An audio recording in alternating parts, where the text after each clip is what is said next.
Everywhere we walk and operate, your cameras, everything you hold are made out of metals and minerals. President Biden thought it was appropriate to offshore both of these industries outside of our country. That has not left us in a strong place. President Trump, in his first term and even more strongly in his second term, is bringing those industries back to our country. America was a mining powerhouse for a long, long time, and our mining industry got squelched. Now we're seeing it come back to life. You saw the president's truth not long ago about a deal for lithium in Nevada just a week or so ago. This will more than tenfold increase American lithium production. And this infrastructure, this mining road in the Ambler Mining District, will just have immense impact on future mining opportunities for our country's security and economic opportunities for the people of Alaska. Our critical minerals and mining expert within the administration is standing right next to me, David Copley. I'll see if he wants to add any words. This is a really big deal for the American mining industry, and I think it shows the president's seriousness about getting this industry going and making sure we have the critical minerals we need for our defense industrial base and for our broader economy. Thank you very much. And I think we want to get this going by a certain time, so I signed it. And Will, I'm going to give it to you, and you get it filed. And sir. Good job. Thank you, sir. It's a big job. Thank you very much.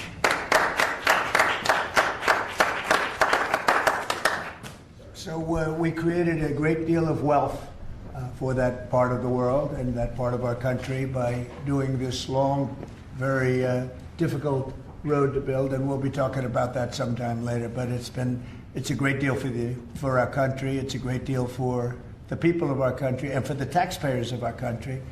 And if you have any questions on that, let me know. When do you Steve? expect the road to be constructed, and how quickly will it get underway? Go ahead. Well, this road, as I said, industrial road, it'll have ownership. It'll likely be split between the state of Alaska, the federal government, and the Native Alaska corporations. We would expect that construction would begin next spring with planning throughout this winter. The 211-mile long road will be a gravel road with a solid design base to handle the weight of the trucks that are going in and out. This is typical design that far north because asphalt with a freeze-thaw cycle, very difficult with asphalt or concrete. So gravel, a fantastic gravel road is going to have the least impact on the environment, going to be the best suited purpose. Alaska's done this in the past with the Red Dog mine. They built a toll road that again has ownership. The companies that use the road pay to transit that road. So this is an economic model used around the world in mining districts. We'll apply it right here. And again, it's going to generate revenue for the American people and for the citizens of Alaska as opposed to a cost. And also 2 bridges. We're going to build 2 bridges that will be able to complete, and we'll get them up very quickly. And how long to complete? 211 miles. We'll get it done in less than a year. It's going to come in three phases. The first road, as President Trump said, will go quickly, which is they call it a pilot road. We'll build a single lane gravel road through the full duration of it. That'll be then expanded to a second phase and then a third phase over time. But again, we want to get that pilot road built because then we can help get materials back to help the mine get started quickly as well. Huh? Mr. President, there's negotiations happening with your team in Egypt right now over your proposed peace plan. It was reported by Axios over the weekend that you had a call with Prime Minister Netanyahu where you told him to stop being so negative and to take the win when it came to Hamas's response to that. Is that true? And no, it's not true. He's been very positive. He's been very positive on the deal. Everybody is. I think every nation is. We have just about every nation working on this deal and trying to get it done. Something that you could say 3,000 years if you look at it in certain ways, or you could say centuries, but this is a deal that incredibly everyone just came together. They all came together. No, Israel's been great. They've all been good, Caitlin. And in the negotiations, do you have any red lines in terms of Hamas disarming and whatnot? Are there no, any I have places red lines. If certain things aren't met, we're not going to do it. But I think we're doing very well, and I think Hamas has been agreeing to things that are very important. Mr. President, on the government shutdown, Mr. President, if the vote today fails in the Senate, will that trigger layoffs? It could. At some point it will. And, the Democrats are the ones that started this. And if you think about it, it's about health care to a large extent. It's about we want great health care for people. We don't want to give the money away to other people that come pouring into our country. And they've already poured it because nobody's coming into our country. Now we have the border totally stopped. In fact, numbers we just announced again, we're at another 0. So we have 0 for 4 months in a row.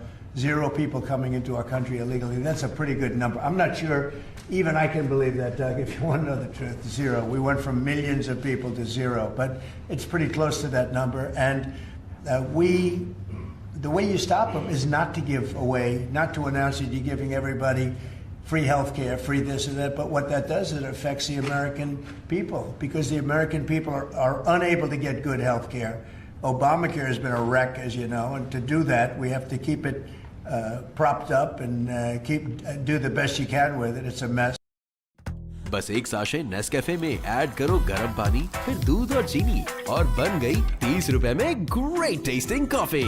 Nescafe, बनाओ अपनी दुनिया। Going on right now with the Democrats, that could lead to very good things. What kind of, are you And speaking I'm talking with about good Democratic things with leaders? regard to health care. Are you speaking with Democratic leaders? What kind of negotiations? Well, I don't want to say are going that. on? I don't want to say that. But we are speaking with the Democrats, and some very good things could happen with respect to health care. Would you make a deal with them on the ACA subsidies? If we made the right deal, I'd make a deal, sure. So you would be I mean, you have right now subsidies. You have subsidies. That's the problem with Obamacare. The subsidies are so much. It's billions and billions of dollars is being wasted. And we can have a much better health care than we have right now. And we're talking to them. I mean, I'm not saying that's going to happen, because this has also been going on, not for 3,000 years, but it's been going on for a long time. But yeah, So we're you talking would to the make Democrats. You would work to make a deal with them on. I'd like to see a deal made for great health care. Yeah, I want to see great health. I'm a Republican, but I want to see health care much more so than the So, Mr. Democrats. President, on all of this, as you know, the American people are experiencing a lot of pain with any kind of government shutdown. And while you're dealing with Democrats and, of course, Republicans are standing their ground, what is your message directly to the American people who may encounter some of this pain and despair? How do you give them hope? Well, up till now, there hasn't been a great deal of pain. There could be a great deal of pain, but up till now, there hasn't been. I will say this, just hang in there, because I think a lot of good things are going to happen. That's all I can say. I mean, I think a lot of good things could happen, and that could also pertain to health care. Mr. A follow-up question. I've seen a surge in attacks on ICE agents across the country, including the shooting in Dallas and over the weekend in Chicago. We saw 10 cars boxing in on ICE agents and another one ramming into an ICE vehicle. Yeah. We have heard Secretary Noem saying that some of these attackers are actually organized and they're planning to kill and ambush these officers. Right. What are the consequences for these? Very severe. We're going to have very severe. We're going to find out who's going after our federal agents. So when you look at Chicago, they've had probably 50 murders in the last 6 or 7 months, 8 months. Many, many people shot, like 30, 40, 50 people shot. Didn't die, but they've been shot. It's like a war zone. And then I listened to the governor and the mayor get up and say how they have it under control. They don't. It's probably worse than almost any city in the world. You can go to Afghanistan. You can go to a lot of different places, and they probably marvel at how much crime we have. Then you go to Memphis, where we are right now. Now, it's just like in Washington, D.C. right now. You people know better than I do, because you have to live right inside. And so many of the press have come to me. They've said, I can't believe it. It's changed so much. We have a safe city in Washington. Memphis will very soon have a safe city. Chicago can be very, very safe. It's going to be very safe. But Chicago is going to be very safe. And you say, why is it that a governor wouldn't accept free help from regardless? I mean, whether it's National Guard or the military or anybody. I mean, if women raped and beaten and knocked to hell, and the same with men where they're being shot all over the place in large numbers.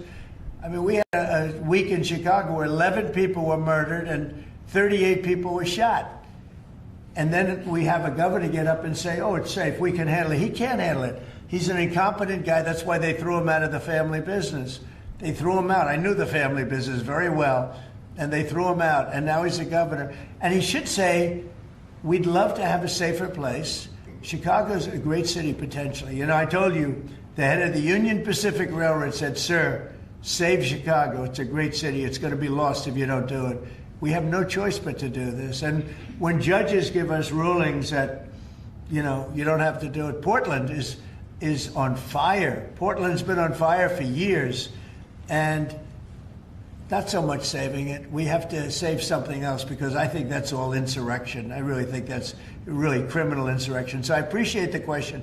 These are unsafe places. We're going to make them safe. So you see what's going on in Memphis. Not pretty, but you know what? We're doing a pretty job because it's going to be a very safe place in a little while. And the people of Memphis are so happy that we're there. And the people of Chicago. So you have black women with MAGA hats on in Chicago, all over the place. They want the guard to come in, or they don't care who comes in. They just want to be safe. And they really don't care. You know, there was one woman, and she was great today. She said, you know what? I don't care if it's the National Guard, the Army, the Marines, the Air Force. I don't care who comes in as long as we're safe. And that's the way most of the public feels. We're going to make Chicago really great again. And we're going to stop this crime. Then we're going to go to another one, and we're going to go city by city. We're going to have safe cities. And it was so great that we started with our nation's capital, one of the worst. I mean, so many people, every week, somebody was killed. They'd come from Iowa, they'd come from Indiana. They want to see the Jefferson Memorial, the Lincoln Memorial. They want to see something, and they'd get shot. And you'd call their parents, I'm sorry, but your son is dead. And they go, what do you mean he's dead? Came to Washington, D.C. Not anymore. That's not happening anymore. We have a safe place. We have a safe capital. It's as safe as we have probably almost just about in the country. And if you look back 6 months ago, 7 months ago, this was a death trap. You look back during the Biden, I mean, what they did, how badly they managed things. And almost all of these cities, most of these cities are Democrat run. And we don't care, Democrat, Republican, we're going to make them safe. So we have to save Chicago. It's very important. And you can't have a governor getting up and saying it's good when 11 people were shot over a weekend. What? The Insurrection Act, under what conditions or terms would you? Well, I do it if it was necessary. So far it hasn't been necessary, but we have an Insurrection Act for a reason. If I had to enact it, I'd do that. If people were being killed and courts were holding us up, or governors or mayors were holding us up, sure, I'd do that. I mean, I want to make sure that people aren't killed. We have to make sure that our cities are safe. And it's turning out, and we started with D.C. It's been so successful. Think of it. People wouldn't go to restaurants. The restaurants were closing. We were losing a lot of restaurants, as you all know. And now restaurants are opening and they're thriving. And I went 2 weeks ago and it was great. I'm going to go again. I felt very safe, very safe. Forgetting about guards and Secret Service, I would have gone. It would have been very safe. D.C. is a great, and look at the cleanliness of D.C. Look at how it's clean. You don't have tents all over the place. We had parks where you couldn't even walk through the park. You had people from tents, and there were violent people. Some of these people were violent people. We have a great, safe capital again. And if you look at it in 6 months from now, it'll be the most beautiful anywhere in the world. It's being cleaned. The graffiti's all gone now. The tents are all gone. We have a capital that you can be proud of, but it'll only get better with time. Mr. President, tomorrow is October 7th, the 2-year anniversary of the original Israeli attack. Do you expect a Gaza deal tomorrow, or any sort of hostage? I think we're going to have it soon. I think we're going to have a deal. It's a hard thing for me to say that when for years and years they've been trying to have a deal with Gaza, but I mean, literally for centuries. Okay, if you really think about it. But we're going to have a Gaza deal, I'm pretty sure, yeah. And what do you think about the talks? Well, I'm the one that got the hostages back. Remember that, you know? I'm the one that... I was going to ask you that. Yeah, I got them back. Israeli citizens are celebrating what you've accomplished in this deal. Should it come through, there will be a lot of celebration on the streets of Israel. The hostages' families, have they been in contact with you with regard to this deal that could happen? They're so happy about it. It's like they can't breathe. One said, I can't breathe. You know, it's very sad because you have hostages and you have people that are no longer living. But the parents, and I've said this to you many times, the parents want the bodies of their boy back, the bodies of, you know, their loved one back. In most cases, they're young men, and they're dead. And there's probably 32 or so, about that number. Nobody knows exactly what the number is. They want that body back as much as if their son were alive. I've been with them. You know, many have come to the White House, to the Oval Office. I've been with many of the people that I got released. We have a fantastic group working on it. Steve Witkoff has been amazing. Jared, I have Jared. I took Jared out because Jared's you don't find anybody more capable, and we have the A+ team working on it. I think we've made tremendous progress. And yeah, the people of Israel want it to happen, but the people related to hostages, I mean, you see in Israel tens of thousands of people. They really want the hostages back, and they really want things to end. And I think Hamas now has been, all I can say is they've been fine. They've been fine. I hope it's going to continue that way. I think it will. I really think we're going to have a deal. We have a really good chance of making a deal, and it'll be a lasting deal. We want to have peace. This is beyond Gaza. Gaza's a big deal, but this is really peace in the Middle East. And the amazing thing is we have every Arab country, every Muslim country, we have every country surrounding. They all want. I spoke with President Erdogan of Turkey. He's fantastic. He's been pushing very hard. He's a very powerful guy, and he's been pushing very, very hard to get this deal done. And Hamas has a lot of respect for him. They have a lot of respect for Qatar. They have a lot of respect for UAE and Saudi Arabia. We have everybody is on our side to get this deal done. There's never been anything like it. Nobody's ever seen it. There's always been like 80% of them don't want something done. I think virtually we even had a signal, a very strong signal, as you know, from Iran. They'd like to see this done. Mr. President, Governor Abbott offered up the Texas National Guard to you. Have you had any other conversations with other red state governors? Yeah, I have. They're willing to offer. Every one of them is willing to offer whatever we need. We thank Governor Abbott of Texas. Every one of the red state, as you call them, red state governors is willing to give whatever we need because they want our agents protected. You know, these ICE agents have a tough job. They have to go in and get, in many cases, stone cold criminals, hardened criminals, long-time criminals. And every essentially Republican governor has offered up whatever we need. And some Democratic governors also. Daniel? Yeah, Mr. President, thank you. A quick question on the subject of the order. The Biden administration previously... I'd say with ClickUp, doing my daily tasks is up to 10 times faster. The work of a law firm is massive. Many different parties, a ton of tasks. You're working with the court system. ClickUp saves me a tremendous amount of time and also provides me with peace of mind that I'm not missing anything. Just being better organized, having it all in that one central place does wonders. And that is chef's kiss.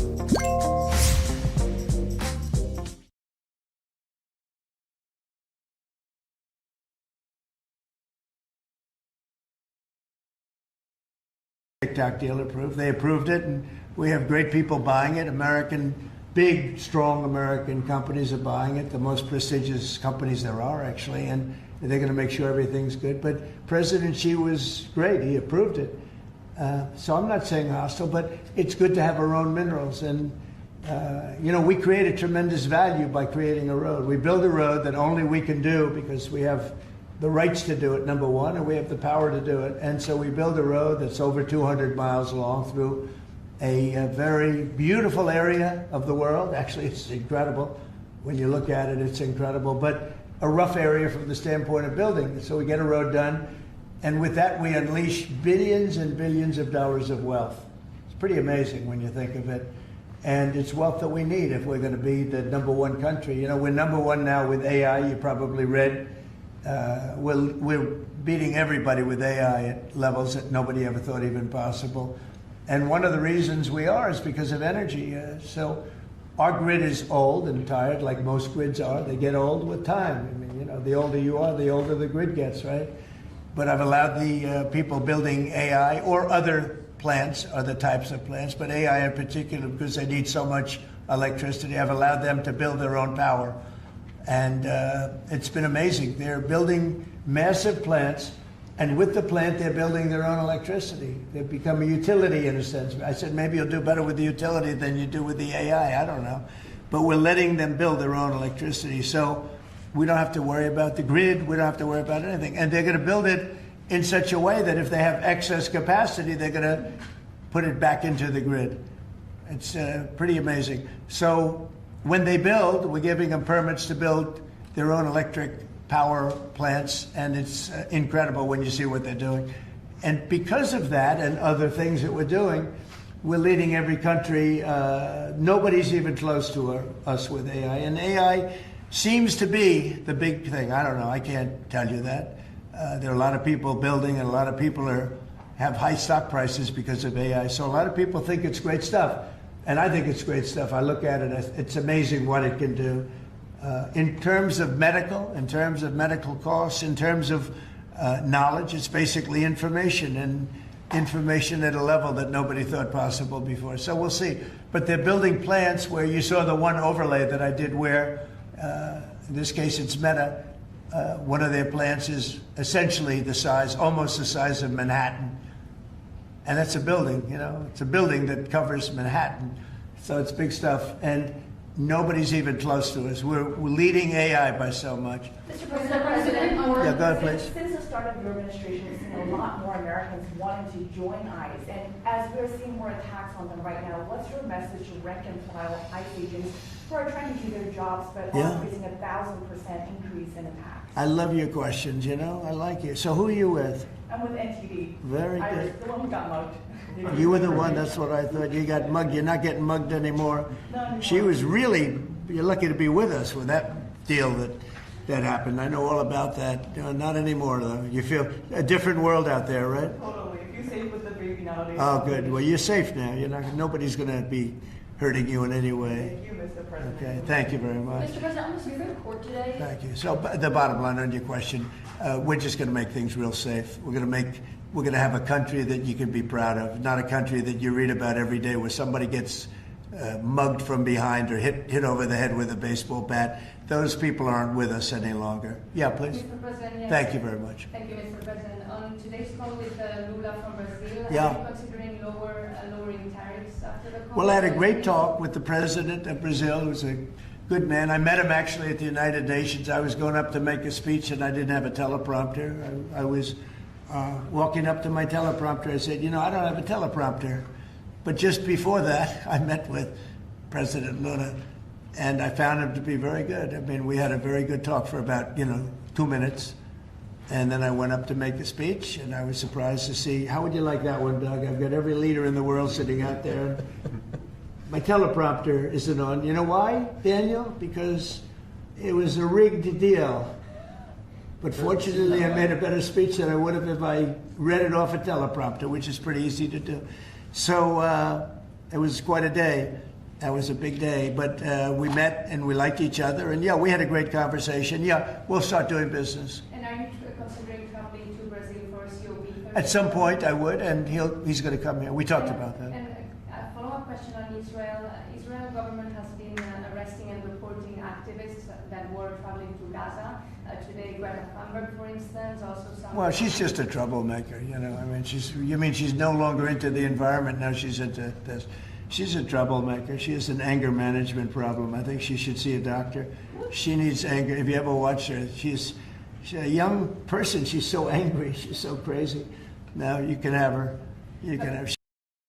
Nestle Everyday. बनाए खास 2 cup चाय सिर्फ 30 रुपए में.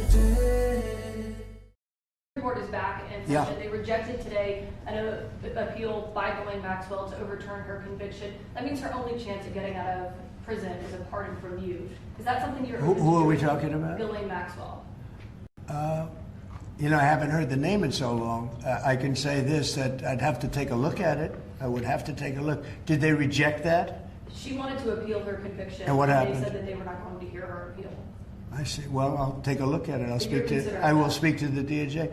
I wouldn't consider it or not consider it. I don't know anything about it. So, but I'll speak. I will speak to the DOJ. Why would she be a candidate for clemency, sir? I don't know. I mean, I'd have to speak to the DOJ. I'll look at it. I have a lot of people have asked me for pardons.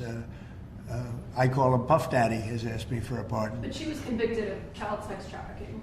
Yeah, I mean, I'm going to have to take a look at it. I'd have to ask DOJ. I didn't know they rejected it. I didn't know she was even asking for it, frankly. Fly Tomahawk missiles to Ukraine, or sell them to NATO and let them sell them to Ukraine. Yeah, I've sort of made a decision, pretty much. You know, if you consider, yeah, I think I want to find out what they're doing with them. Yes.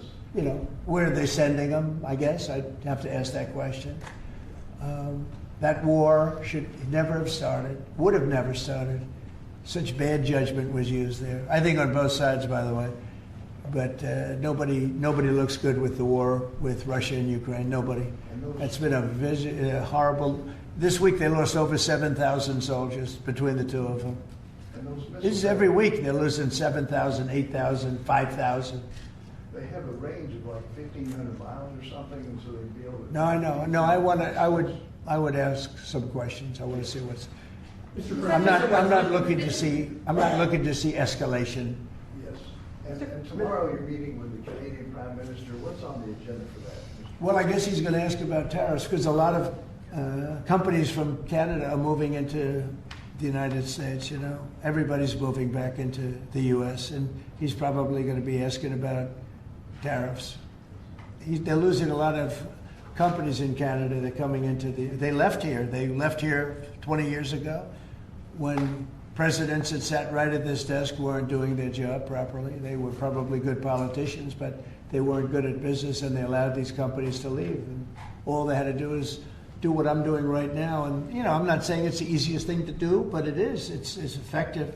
We're a rich country again. We're a powerful country because, you know, I've ended 7 wars. At least half of them was because of my ability at trade and because of tariffs.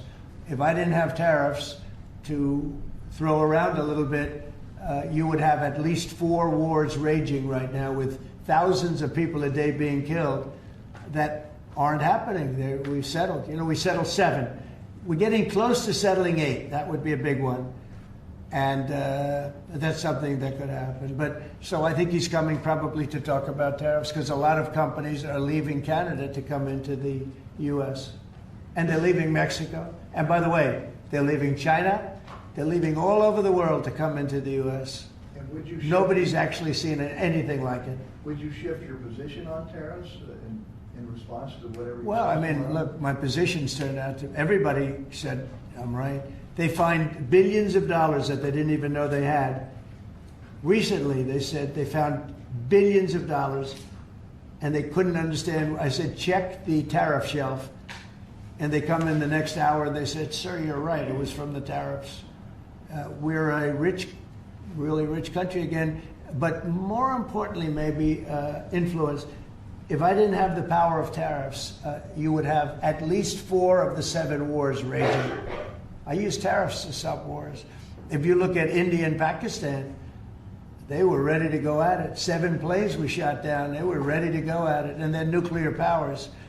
And I don't want to say exactly what I said, but what I said was very effective. They stopped. And that was based on tariffs. It was based on trade. Tariffs are very important for the United States. We are a peacekeeper because of tariffs. Not only do we make, you know, hundreds of billions of dollars, but we're a peacekeeper because of tariffs. Mr. President. Yeah. On the shutdown, Mr. President, the shutdown that occurred during your first term lasted 35 days. Yeah. How long do you expect this shutdown to go? Well, you don't know. Look, I can say this, that it would have not happened except for the Democrats. The Democrats are very foolish. They've lost their way. And we have a new thing now when you look at, it's called crime. It's called absolute, as Biden would say, well, I won't say what he would have said. Remember when he said, it's a 3-letter word, no. Remember that one? Everybody saying, what was that all about? He probably meant exclamation point or something after the word. But this is a 5-letter word, crime, C-R-I-M-E. And we want to put it out and are putting it out, and they don't. They don't seem to care about it, but they do care. I believe that Pritzker and this mayor of Chicago that like to say about we have it, they don't have it under control. Not only is it not under control, it's the opposite. And I believe they're afraid, they're scared for their lives. I believe that the Portland people are scared. You look at what's happened with Portland over the years. it's a burning hellhole, and then you have a judge that lost her way that tries to pretend that like there's no problem. Actually, she's not even saying that. There's a huge problem in Portland. I'll tell you what the problem is: crime. Okay, crime. There's a huge problem in Chicago. It's called crime, and we want to put out the crime, and they want to inflame the crime. And why they want to, I don't know. But it could be that Pritzker is scared for his life. Yeah. You appointed that judge in On the Portland, Mr. UN, do you President. have an update on the investigation into what happened to you at the UN last month? And also, what's your message to Americans who are concerned about your and your family's safety as you're very out in public? Yeah, I am out there. There's no question about it. Well, at the UN, we had a problem with the teleprompter. We had another problem that nobody has actually talked about. The people in the room didn't hear my speech. Did you know that? The people in the room, they didn't have any loudspeakers, and they didn't hear my speech. And I thought I made a really good speech. I mean, considering I didn't have the use of teleprompter, which is unusual. But I made a speech. I could have walked off the stage. I guess most people, Doug, I think most people would have just said, we'll see you in about a half an hour, right? But, you know, they obviously turned off the I think they turned off the teleprompter, but there was a reason that it didn't work. I actually know the reason. They didn't let the teleprompter person into the room, okay, which is essentially the same thing. So I made a speech. It turned out to be a very good speech, got good reviews. I went out to the audience after the speech. I saw my wife. I said, how good was that speech? Was that unbelievable or what? She said, I didn't hear a word you said. I said, what do you mean? She was sitting in the front. I said, what do you mean? She said, you couldn't hear anything that you said. The speakers were turned off. So I think that's pretty bad stuff, right? You know, especially since we support most of the United Nations. And yet I still want to keep it in New York, because I think the United Nations has tremendous potential. If properly run, the United States has tremendous potential. But think of this. I settled 7 wars. I never spoke to the United Nations about it, not one of them. You look at, and those were wars that were raging a long time, and in many cases. And I settled 7. I never heard from the United, they didn't help me. They should be able to settle the wars. I shouldn't have to be settling the wars. Yeah, please. Last week you signed the security guarantees for Qatar. Yeah. Do you see any role for the Senate in that? Do they have to vote on that? Or do you think? Well, I wouldn't mind if they did. If they want to, they'd let me know. Nobody said that, but you know, and Turkey's likewise been helpful. I mean, honestly, UAE, Saudi Arabia, everybody's been helpful. I just spoke today with the King of Jordan, and he's been terrific too. We have, I can't think of any country that's been negative about this. This is why it should happen. I mean, everybody wants it to happen. And usually when everybody, including, I think, Hamas, and when they want it to happen, it's going to happen. James Comey is being arraigned on Wednesday, Yeah. obviously after his indictment. Are you worried that your own statements calling for his prosecution could help him actually in his defense of this case? No, I think he's a crooked guy. He's a dirty cop. Comey, I think he's a dirty cop. He's recognized by many people to be a dirty cop and dishonest guy. So all I have to do is, I mean, I have nothing to do with the case. I just say, But you good called on luck. him, Bondi, to prosecute him and oppose No, him. I don't call anybody. You know what? I'm allowed to do that if I wanted to do that. But Comey's a crooked guy. He has been for years. And he got caught. Look, he lied. This is just a simple case. He totally lied. And then he confirmed the lie on, I guess, numerous occasions, or at least one occasion. He confirmed the lie. He said, that's what I said, and I stand by it. And, you know, I mean, the guy, and he didn't say, to the best of my knowledge. He didn't say, well, I don't remember. He made a very definitive statement and a very important statement concerning him. And he got caught in an outright lie. And that's why a group of people, it wasn't me that voted, they voted to indict him. But he's a crooked guy, in my opinion, and we'll find out. The court's going to determine that in a little while, I guess. Yeah. President, do you expect to announce farm relief this week? Yeah, I'm going to do some farm stuff this weekend. You met with Yeah, please. the Navy yesterday celebrating It was unbelievable. their 250th. Can you talk about that? And as we get closer to America's 250th, you've initiated a prayer initiative as well. Yeah. Talk to me about both of those events and why they're so important, particularly the prayer initiative going forward to the Well, we have, and we're dealing, as you know, with all of the different, and not just evangelicals, Christians. We're dealing with lots of different faiths, religions, and I felt for a long time that if a country doesn't have religion, doesn't have faith, doesn't have God, it's going to be very hard to be a good country. There's no reason to be good. I want to be good because you want to prove to God that you're good, so you go to that next step, right? So that's very important to me. I think it's really very important. And yesterday was amazing. We went out. We went to the naval base, the largest in the world, actually, and I saw things that were incredible. The level of I don't want to use the word weapons, but they are weapons. The technology on these planes, on the carriers, on all of the different things that we saw. They gave us missile displays. They did the whole. I don't think they've ever done anything like it, but it was really impressive. And the talent of the pilots, where they can land. The aircraft carriers look massive, but when you put them in the middle of like the Atlantic, or in this case, pretty far off the coast of Virginia, and it's sitting in a big ocean, and it was pretty calm yesterday, but it's still a little bit testy, right? And you'd have these guys land right on a thing and come to a sudden screeching halt, and they're really something. They were taking off yesterday, and they look over, yes, sir, and then you see them, and you see them just get ripped back into the seat because the G-forces are so great. And actually, if you're not in great shape, because they were doing maneuvers that were incredible yesterday, and the admirals were explaining that if you're not in really good shape, you don't make it because you pass out. These guys, and women. I met some women pilots it's incredible what they're able to do. So we saw something that was great, and you saw the spirit, because we had for a couple of thousand. I think they had probably 22,000, largely sailors, all dressed in the most beautiful white. There wasn't a spot on any of those uniforms. I looked at them. It was just a wave of white. And it was a great crowd and great reception. So, getting back to a very important question that was asked, when you go back a year ago, people weren't joining the armed forces. They weren't joining the Army, Navy, Air Force, Marines, the Coast Guard, Air Force. If you look at, any of them, they weren't joining, Space Force. And now we're setting records, recruitment. And that goes for the police and fire. Now they want to be policemen, they want to be firemen. And firemen, people don't mention them, but they're incredible. I know so many of them, they're brave as hell. I wouldn't want to do it, tell you. But they weren't able to recruit. The police weren't able to recruit. And the military wasn't able to recruit. We were really off. And I got elected, and it really started on November 5th. I got elected, and somehow the country developed a spirit. Financially, yes, but also with the military. And now we have record levels of people wanting to be in. Every force is filled. We have waiting lists to get into the Marines, to the Army, to the Navy, to the Air Force. We have Coast Guard.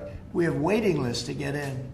It's amazing, actually, what's happened. We have a country it was a dead country. And I say it all the time. We had a dead country 1 year ago. Now we have the hottest country anywhere in the world. And it's nice to see you. I've watched you for years on television, so it's nice to meet you. Thank you very much, everybody. Thank you, press. Thank you, press. Let's go. Thanks, guys.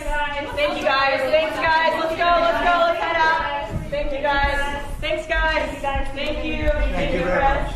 Thank you. Thank you, Kate. Thank you, press. Thank you, press. Keep it Thank good, guys. Thank you. Thank you, guys. Thanks. You doing all right? Good. You were younger than you did 10 years ago. Thank you, Mr. President. Not bad. I'm working. Let me know the secret. Thank you, Mr. Thank you. Questions? Hi, Danny. How did you show it, Daniel? Big rating for that? It was huge. I did an interview with him. You know why? I turned down 60 minutes. I did Daniel because you don't treat me nice. By the way, I heard you had big ratings. We had huge ratings. Yeah. Thanks to you, sir. Thank you, Danny. Thank you, Mr. President.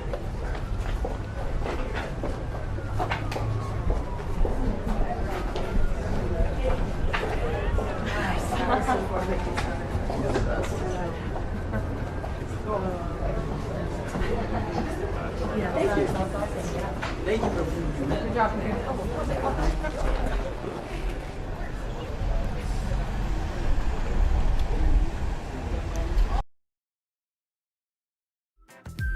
New Nescafe sachet अब सिर्फ 30 रुपए में। Nescafe, बनाओ अपनी दुनिया।